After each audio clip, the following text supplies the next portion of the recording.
Hey guys, Dan here with another Roseanne season review. We are almost done with these. There's just a few seasons left. This time around, we are on season 6, and if you notice these guys here, there's Mark, Becky, brand new Becky, Sarah Chalk. So this is the premiere season with her. In fact, it's the only season, I believe, that changes the intro halfway through the season because for the first 8 episodes, I guess it's like a third of the way through the season. The first 8 episodes or whatever, Becky and Mark are still living away, and here they come to live in the house, and we meet Sarah Chalk as second Becky, and we go from there. So before I get to the individual episodes, what's going on in this season? Well, other than Mark and Becky's return, you've also got Darlene and David, who are living in Chicago at Darlene's art school together. David lies and says that he moved back with his mom in Michigan, I think, but really he was with Darlene this whole time, which causes a lot of problems when they are found out by Roseanne and then eventually Dan. So some good episodes with that. Jackie is pregnant now, so we have a lot with her, and then Fred, who is the father of the baby, who works with Dan, who Dan is now the boss at this construction company, drywall company. Fred is working for him. He hires Mark as well when he's looking for work mid-season. So there's that going on. Back to Jackie, though, she does have the baby at the end of the season, and still is not really with Fred until the very end of the season. The baby's already born by the time her and Fred get together, and then he proposes to her. The very last episode of the season, Alter Egos, is about them getting married. So it's kind of a whirlwind romance thing with Jackie and Fred there. And then Roseanne, she's this is the first season where she's continued her steady employment from the last season because they've got the Lanford lunchbox, so she is dealing with that. A lot of funny scenarios there. Leon is here as a partner now, which comes up in a great reveal in the second episode of the season. They're trying to get rid of Beverly, and so she decides to sell her share to Leon. So now it's Jackie, Roseanne, Leon, and Nancy that are running the Lanford lunchbox. DJ actually gets a few storylines of his own in this one. He is growing up a little bit. Still not quite into puberty yet. He's still got that little kid voice. He's got to be probably 11 or so in this season, maybe 12. But he's definitely got a few episodes of his own. He steals a car in one episode. I think they say he's 12 in that episode, so I guess that's how old he is. And there's another episode where he is going to church, and he's kind of sneaking around the family because he doesn't think they would, approve, or he thinks they would make fun of him. And then we've got what else is going on? Stuff with Dan, again, not just with work, but stuff with his mom. We find out that she has a lot of mental issues, and that his father shielded him from that pretty much his whole life. So there's stuff with that. So really a lot going on. Action-packed season. I say action-packed. It's not action-packed, but but there's a lot of things that they've crammed into the season. So a lot of character growth for sure, and a few filler episodes as always as well. So let's get to those episodes. So first of all, this is another really good season. There's nothing below a B here, just like some of the previous seasons. Last season there was 2 episodes. There were 2 episodes I didn't really care for that much. But here, another really solid season. Not quite as many A's as the last season. So it's, season 5 was a little unbalanced, but a really good season overall. This, I think, is the last truly good season of Roseanne. The episodes are starting to get a little more frantic, I guess you could say. The characters are becoming caricatures. So, yeah, this is, I think, the last really fully good season. But let's get to a couple of the worst episodes. There's 1, 2, 3. There's 4 B's in this season. The first is White Trash Christmas. This is a few episodes after Becky and Mark return. There's a war with the yard in terms of the neighborhood not wanting them to put up their tacky decorations, and they say, well, no, we'll show them. So, they start putting that up, and Dan and Mark have a little bit of bonding time here because they were, sort of at odds before. It's an okay episode. Again, B's are not bad. They're just, compared to the rest of the season, they're, not the best episodes. Don't Make Room for Daddy. This is where Fred is suing Jackie for custody of the unborn baby because she won't give him the time of day, and he wants to be a part of his child's life. So, a whole thing erupts there. One of the most annoying things about the entire series of Roseanne, I don't know why they didn't redo this scene or whatever, but Roseanne gets so mad at Fred when she goes to visit him at work that she punches him in the stomach, and he laughs. Like, the actor laughs at it, and it's like, he holds his stomach like he's maybe in a little pain, but then he's like chuckling. It's so stupid. And then at the end credits, there's even a blooper about it, and he laughs again. It's like, is that what they told him to do? Because it's really annoying. Like, that always stuck out to me as a very annoying part of the show. But yeah, it shows the tenacity of Jackie to really have Fred have nothing to do with this baby, and then so Roseanne kind of goes to bat for her, and she kind of messes it up with Fred. Fred was going to drop the lawsuit, and Jackie sort of ruins that. So I don't know. Again, it's not bad. It's just kind of whatever. It's not one of my favorites. Don't Ask, Don't Tell.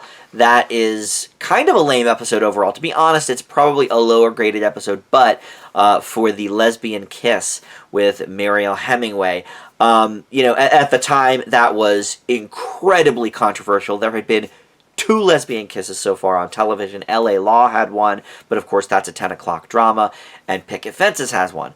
Again, a 10 o'clock drama. So, look, a show in the top 5 that is on, in the, maybe not early evening, but I think, Roseanne was on at 9 at this point on Tuesdays, and ABC originally wasn't going to show the episode, and then producer Tom Arnold went on some talk shows and was talking about it, and, so controversy sort of stemmed from that, and then ABC not only changed their tune, started promoting it as the lesbian kiss episode, which is lame, I know, but for the time, look, this was groundbreaking, and it also led to some questions with Roseanne herself, because she liked this person, when they were hanging out at the gay bar, and also this episode includes a great line, from Leon about something about a tight-fitting top or something on Roseanne, is akin to Roseanne at the gay club. She just won't fit in.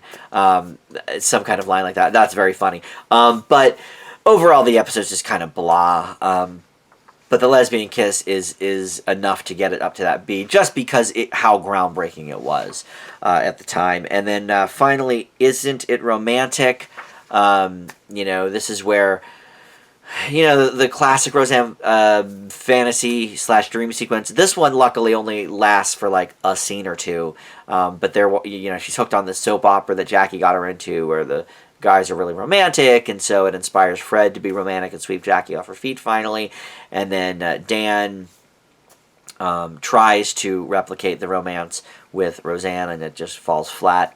Again, not the worst episode, but just for the season, it is among the worst. So then we get to the A's and the A pluses. There's 2 A pluses and there's 2 A's. So okay, it's not a gangbuster season, like I said. Most of them are in that A minus to B plus range. A lot of A minuses, but 2 down, 1 to go is the season premiere. That gets an A. That is where Darlene leaves, and Roseanne's having, some real issues with it, but she ends up staying the night with Darlene, her first night in the dorm. They end up getting, real close, when originally Darlene didn't even want her to take her up. She was going to get a ride with David, but then they got in a fight. It's a very touching episode, a great season opener. Roseanne is really good at doing season premieres. A Stash from the Past is up there. This was ranked in TV Guide's 100 greatest episodes of all time. It's a little funny now because marijuana is so prevalent and legal in many states and this and that. I think there's still a lot of parents, though, that don't want their kids, doing it. And, here we see this is an episode from over 20 years ago.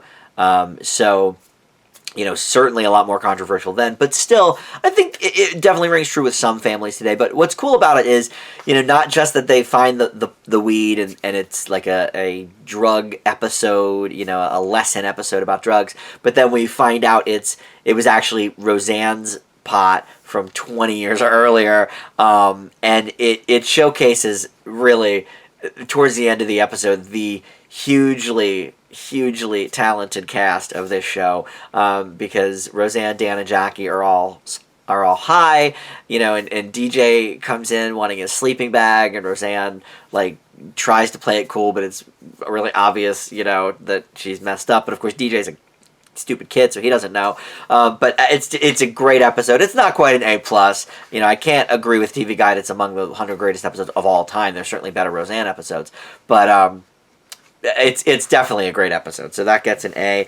And then for A+, oh yes, I'm sorry, there is one other A. So there's Body by Jake. That's towards the end of the season, and that is where we learn that Bev fell. However, she said it was in the shower. It turns out it was during sex with this older gentleman caller named Jake. And it's, again, one of the closing scenes of the episode is so funny because, of course, she's been trying to keep the secret, but word slowly gets around. Jake kind of reveals it to Roseanne and Jackie, and then, Jackie tells Fred, obviously, and Dan didn't know because he thought it was his fault for not putting on the appliques in the shower. So that's how she fell. Beverly's, Estelle Parsons, God, what a treasure. Her reaction is priceless. This season really showcases Estelle Parsons' comedic chops, and I wish we were seeing more of that in the current incarnation of Roseanne, season 10. The last 2 episodes have been involving her in some way, and they're just not giving her enough to do. She's such a talented comedic actress. So it's great to revisit a lot of these older episodes to see that.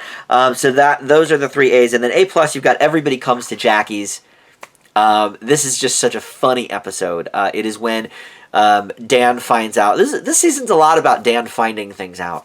It's about when Dan finds out David never was in Chicago, so he kicks him out, and then, never was with his mom, but he was in Chicago. So Dan kicks him out, and then, unbeknownst to Dan, David goes and lives with Jackie for a little bit, and then sneaks into the basement to see Darlene, and then Dan comes down, catches him and Darlene down there. He throws David against the wall. It's very intense. And you feel really bad for David, This poor kid's been shuttled around the last few months, and he just wants to see his girlfriend, But then everybody else kind of makes their way at Jackie's. We see a lot of conversations being held at Jackie's house, and she's sort of like, hey, it's my house. I'm not going to leave. But I'd be a bad host, I guess, if I didn't go make you coffee, that kind of thing. It's a great episode. I would say maybe the funniest of the season. Maybe the pot episode. And then the last one is a really touching episode. Again, walking that Roseanne classic line between serious drama and huge laughs. It is, called Lies My Father Told Me. This is where Dan really is fully realizing the severity of his mom's mental illness. We find out at the end of the previous episode, sort of in the tag scene, actually, and then here we're exploring it a little bit more, and we find out, the true history of this, that Dan has blamed his father his entire life. Here it is again, tearing up a little bit talking about Roseanne. His father was a bastard as far as Dan knew his whole life. But it was really, he was doing it to protect Dan from thinking his mother had issues. So, I mean, this is maybe John Goodman's best, certainly dramatic episode, where he breaks down and crying at the kitchen table. Like, that is just, it's heartbreaking to watch, So that is an A+. That's a great episode. So there's the best of the worst of the season. Some other things I wrote down. Philip Charles Mackenzie directed almost all the episodes of this season. Previously they would have, a few people directing different episodes, but here was the first time that we had almost just one director. Gail Mancuso directs a few towards the end of the season, but it's largely Philip Charles Mackenzie, and I, interestingly enough, just talked about his wife in last season's wrap-up when we were talking about the Jackie Thomas show, because he is married to Alison LaPlaca. They met together on an old Fox show called Duet, and then segued that into a spinoff called Open House, both of which, I didn't really watch Duet, but I liked Open House when I was a kid. It was actually an early Ellen DeGeneres show as well. But it's cool to see him, still getting work, obviously more behind the camera than in front of it these days. But, he directed some of these great episodes, most of them, really. So let's see.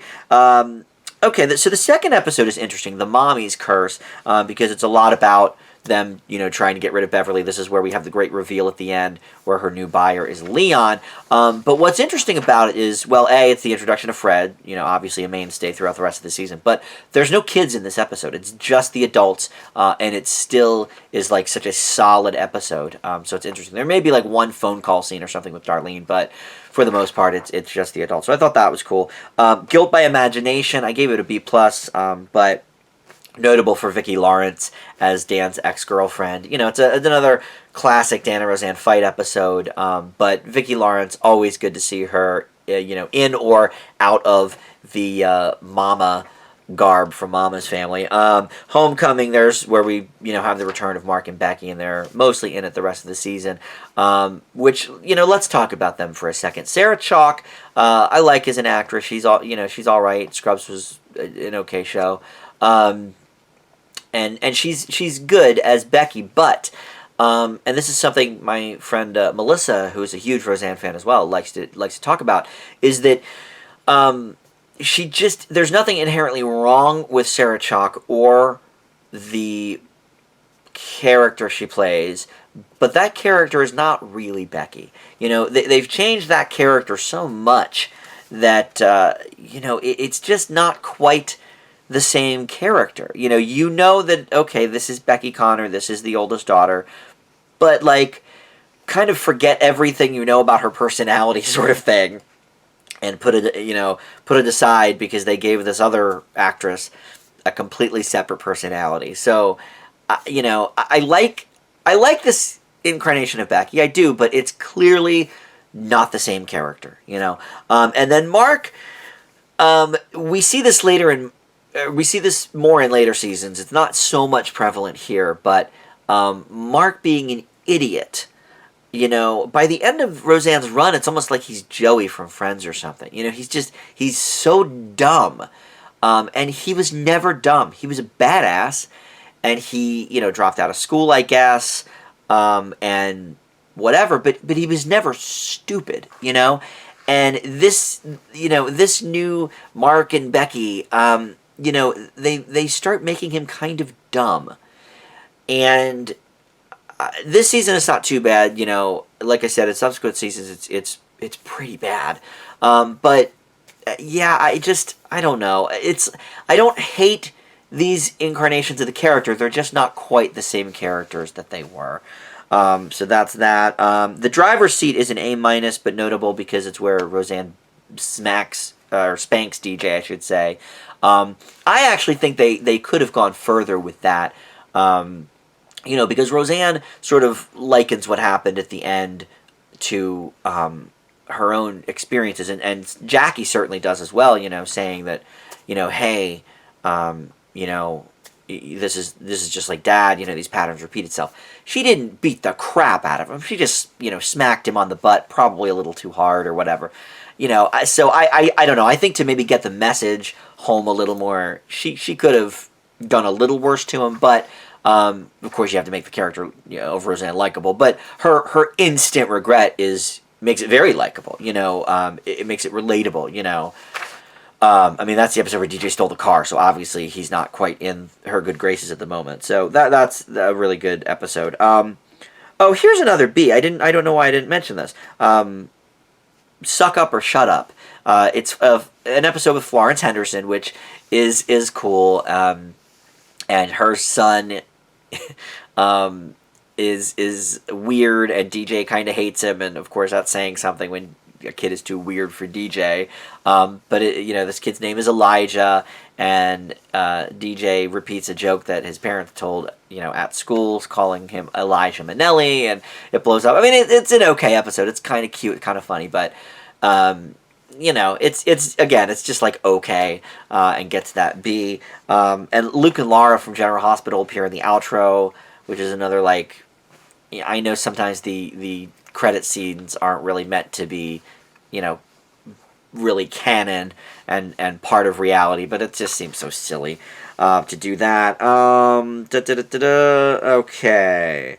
And Past Imperfect, that's the one where we, at the very end, find out about Dan's mom going to the mental hospital, and it's the first episode in Roseanne history I can think of. I don't think I've seen this yet in my run, where it's such a serious end that they sort of just have a freeze frame, and there's no outro joke or anything. It's just this somber moment, and then it freezes on the living room, and then the credits keep rolling. So that was kind of interesting. And then the last thing I wrote down is the introduction of Joseph Gordon-Levitt.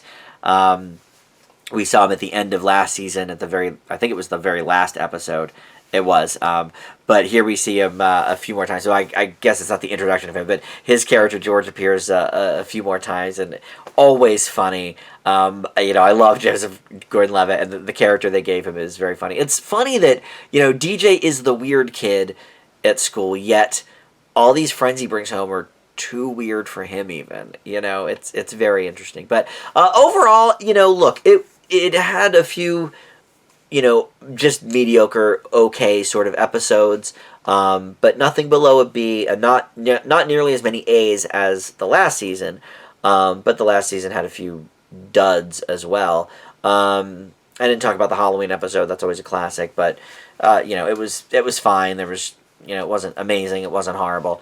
And then the Thanksgiving episode again. I keep forgetting to mention really that Shelley Winters is here as Nana Mary. I think I briefly maybe mentioned it in season 5, but she comes again to Thanksgiving, and it's always that's great episodes because it's always the entire family coming together, and that's always really good to see. The Halloween episode was like they were just trying to outdo each other, and it's got Dan and Nancy are sort of going back and forth because she says he doesn't like her, and so it had some humor, but maybe not up to par with some of the classic Roseanne Halloween. So I guess that's it. That's pretty much the rundown of season 6. We've got 3 more to go.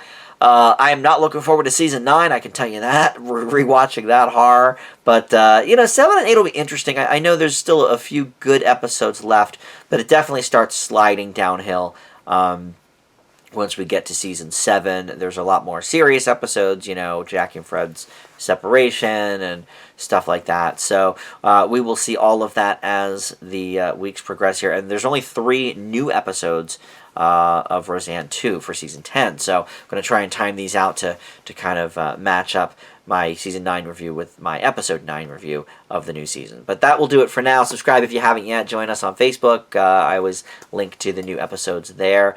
And thanks for watching. I'll talk to you next time. Bye.